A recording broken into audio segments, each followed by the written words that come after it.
Hey, everybody. Many families think that wandering with dementia is completely random, but there's usually a purpose to it. It's predictable and it's preventable. And then sometimes wandering can escalate into elopement and shadowing of the caregiver at home, and then, even other behaviors. So we're going to talk about that in this episode. And I also have a like sort of a bonus behavior that involves the caregiver that maybe you've been tempted to do, or maybe you've done yourself. We'll talk about that and explore it, all in trying to take care of our loved ones the best that we can. My name is Matthew Estrad. I'm a gerontologist in St. Tammany Parish, and I've been partnering with the Council on Aging in St. Tammany for over 11 years as the caregiver support group facilitator on Tuesday evenings. And I've also, for about half of that time, been bringing you video education like this on Facebook and on YouTube. So today's topic, like many topics, draws upon the Alzheimer's Association 2025 Dementia Care Practice Recommendations, the National Institute on Aging, Guidance on Wandering and Elopement, and the Hartford Institute on Geriatric Nursing Safety Protocols. Research on behavioral triggers comes from Rowe and colleagues, Algase and colleagues, who studied wandering patterns in Alzheimer's disease. The missing person risk data comes from NamUs 2004, and we'll post the sources in the video description if you want to continue to learn more. All right, before we jump into this first topic of wandering, just a quick spiel of our Tuesday support group. We meet every Tuesday evening of the year, unless it falls on like Christmas Eve, Christmas, etc. And of course, we don't meet on Fat Tuesday. And typically what we'll do if there's a holiday on a Tuesday, or if I'm out of town on work, we end up shifting that to sometime else during the week and not completely canceling it. The support group, we sometimes meet in person on the first and third Tuesday of the month, and then the second and the fourth, and sometimes the fifth Tuesday of the month, if there is one, we meet remote on the Zoom virtual platform. If you want to find out more information, such as exactly where we are, you can navigate over to the website for COAST. It's coastseniors.org. Then you can navigate over to the caregiver services. You'll see a picture of me, and there will be a downloadable flyer that covers the current 2 months. It will tell you exactly where we are, when we are physically somewhere. It will give you the dates when we're virtual as well. And while you have that flyer, I encourage you to sign up. There's a way to sign up for our private email list. So every Tuesday morning, I send out an email reminder, and it will tell you where we are, whether it's going to be in person or virtual. If we're virtual, I will have the Zoom link for you right there. And when we have a new 2-month calendar flyer come out, it would also be emailed to you if you're signed up. So encourage you to do that, to keep track of that, of our activities. You never have to make a reservation. You just stop by the support group or join the Zoom link, and there's never an obligation to continue coming. And it's always sponsored by the Council on Aging in St. Tammany. All right, with that out of the way, let's jump into the first topic of wandering. First, what it is and why it happens. All right, so common reasons for wandering, and which is movement.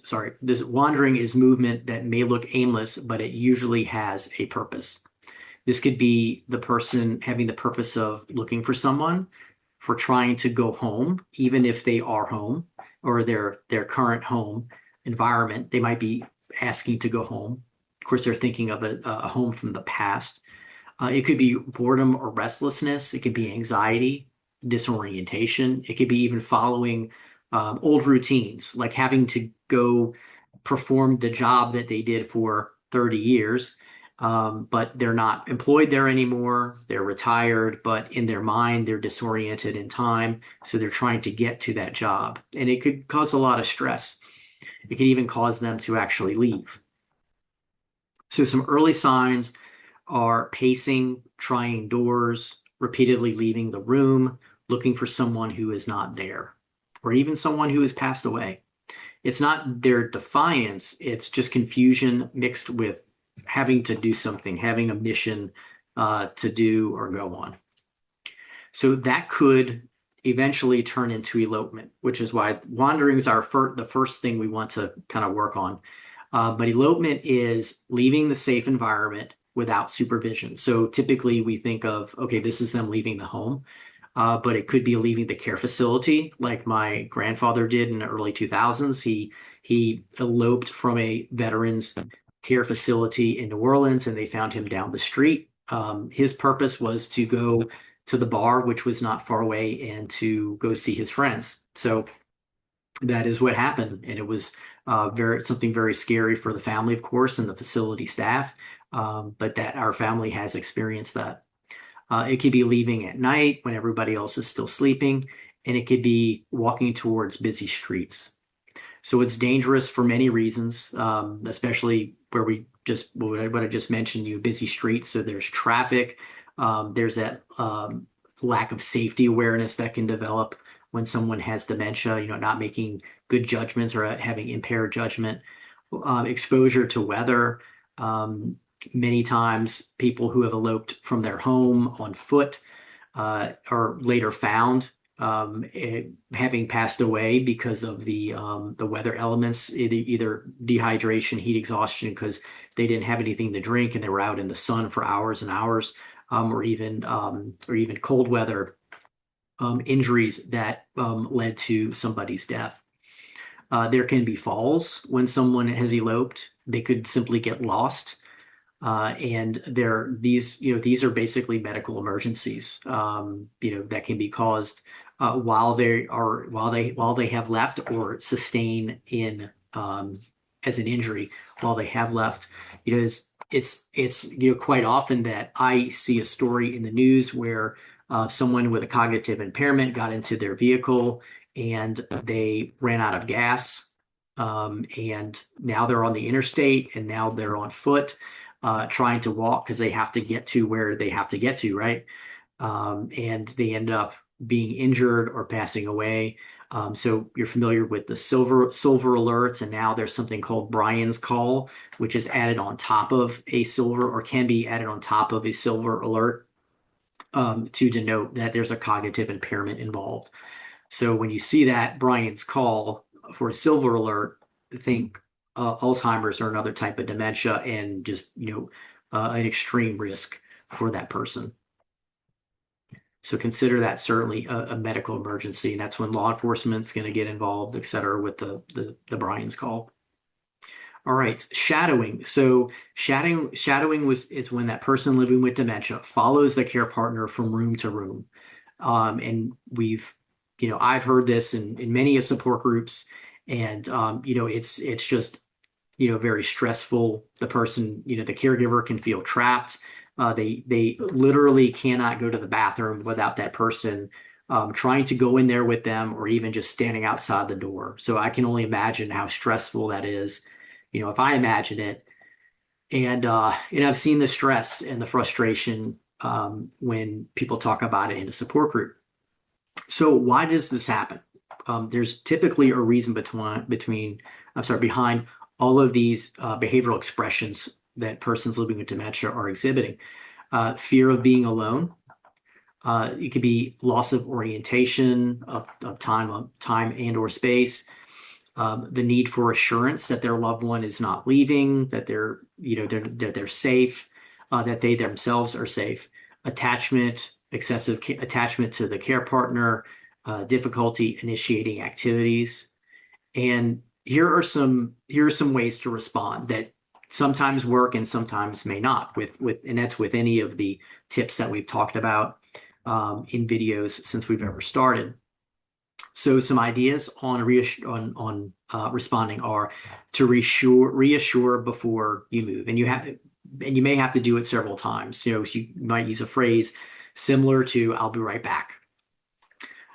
You could possibly create safe stations in the home that are their favorite chair, their favorite music, like meaningful music that's playing, photo albums. So just kind of like not literally, of course, but like a cocoon, like a very safe environment where they're comfortable, and that you can kind of, if they're not already there, you can like walk them to there and say, I'll be right back. Stay here with your music and your, aromatherapy. Well, whatever it is that's making them feel comfortable.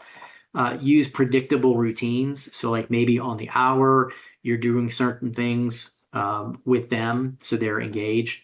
Offer purposeful engagements like, hey, could you help me fold these? Could you sort these stack of cards for me, or these coins, or these beans, or whatever it is.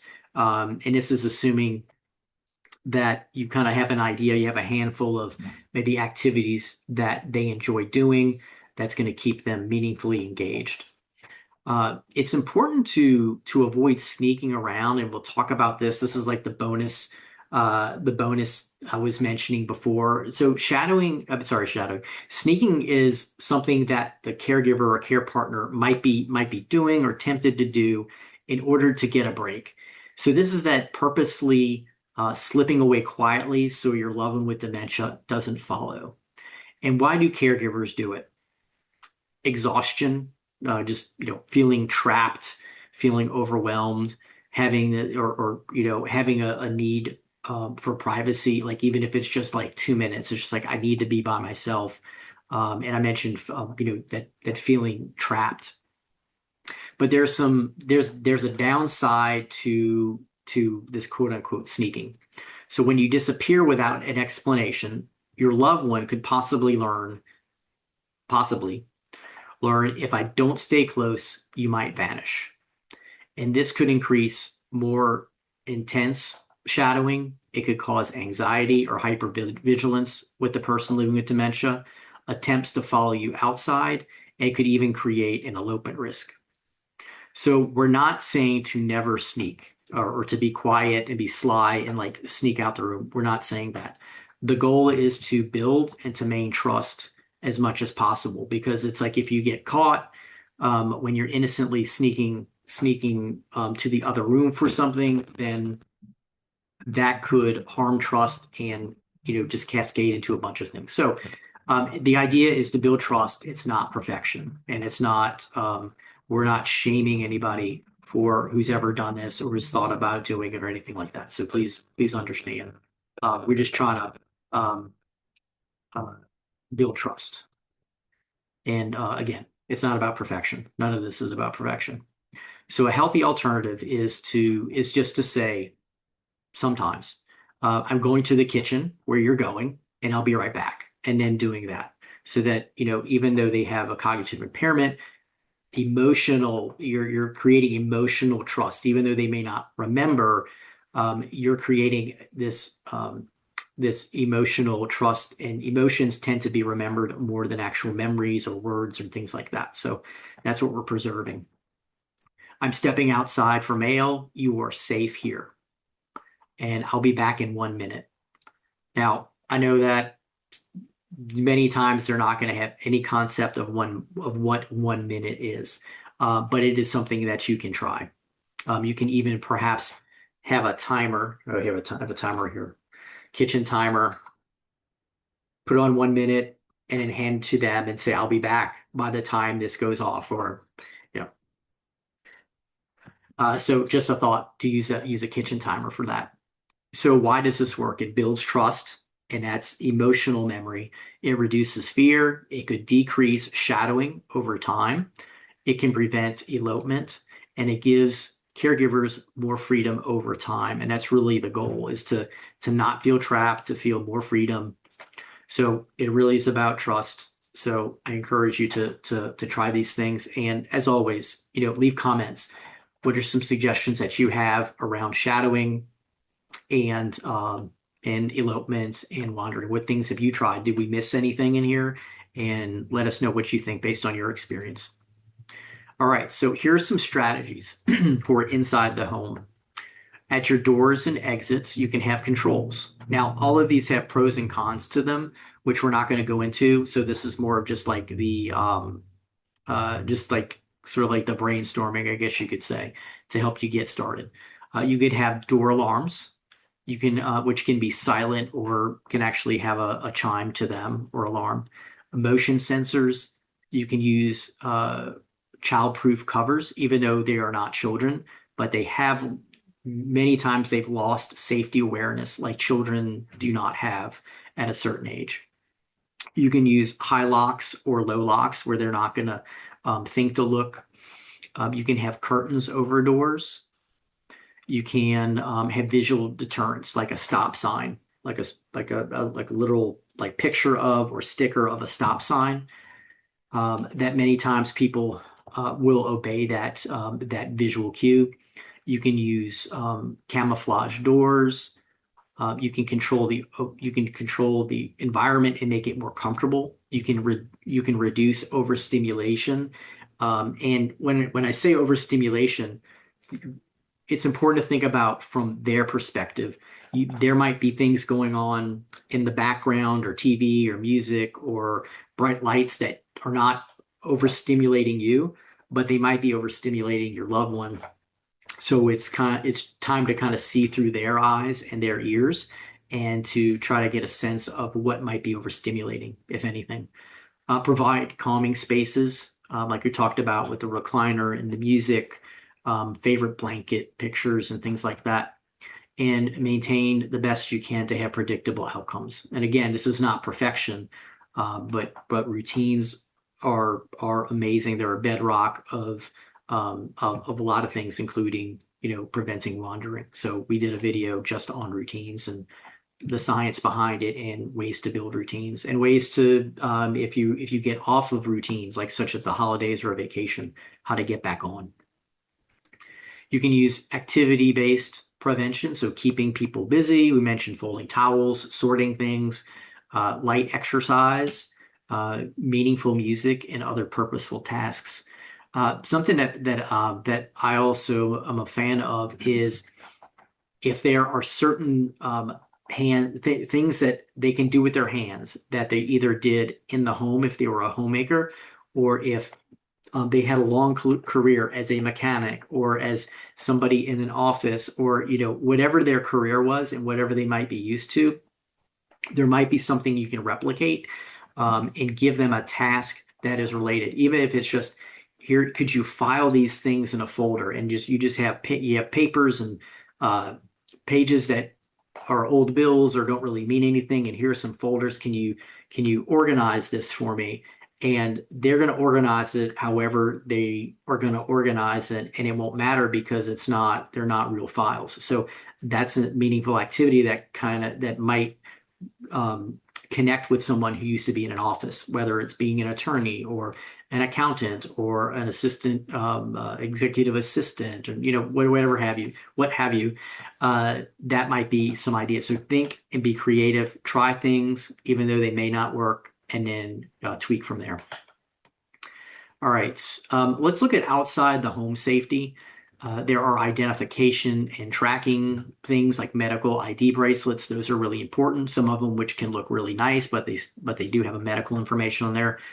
There are many types of GPS devices. You can put information inside of clothing labels that someone may see if your loved one happens to elope. Safe walking options include supervised walks. So are you walking together, having clear boundaries and walking only during the daylight. Community partnerships, like knowing the neighbors in the up and down the street, or as many as possible. Let's say if your parent still lives by themselves, or parents live by themselves, and getting to know the neighbors who are going to assumably be looking outside and might be able to alert you of anything. Notify police. You want to let the police know that my mom at this address has a cognitive impairment. Can you please put that in your database? So if you're ever called to there, that's something to know before you even knock on the door. Enroll in safe return programs. You can Google that. There are different safe returns that have to do with bracelets and being able to have more information than what is actually printed on that medical ID.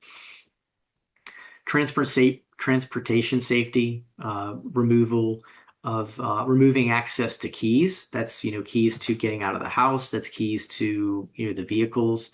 Assuming that person is no longer driving, which is not an assumption when someone has dementia. It's not if there's a diagnosis, it's time to take away the keys. It's just time to assess and just to monitor that until it does become a problem, a risk. And I think we have done videos on that, and we'll do more in the future. All right, so what to do if your loved one does happen to wander and especially elope? Stay as calm as possible. Think about places where they're familiar, roads that they're familiar with. Check the walking routes. You want to bring a photo or have something that you can text to the police if they ask for a recent photo, and they're probably going to. But if you have it on your phone, you can text it to them, and there might be ways for them to distribute that to people in the area.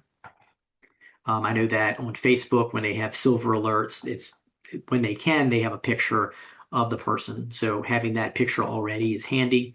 You want to tell the authorities no, if you end up getting the authorities involved, which you should do if they're not found within 5 or 10 minutes. You do want to get them involved. You want to let them know what the loved one may have been saying. Maybe they were dropping some clues as far as like, hey, I have to get to school because the kids are waiting on me and class is going to start. Things like that. Let them know where your loved one might be going and where they usually say they need to get to on that mission. Also call the authorities if they've eloped before and if the weather is dangerous.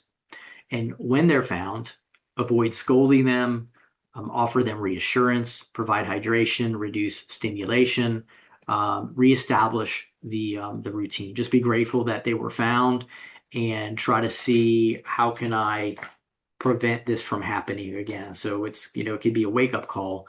Hopefully just wandering within the home is enough of a wake-up call so you can prevent them from actually eloping. So yeah, so we'll tie a bow right there. I hope this information has been helpful for you. If you have, as I said before, if you have some tips you'd like to share that were not mentioned here or share your experience, just leave them in the comments or whatever platform we have this posted.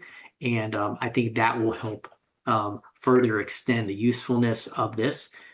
Thank you so much for supporting the Council on Aging at St. Tammany, and I look forward to you joining us on future educational videos in the future. Take care.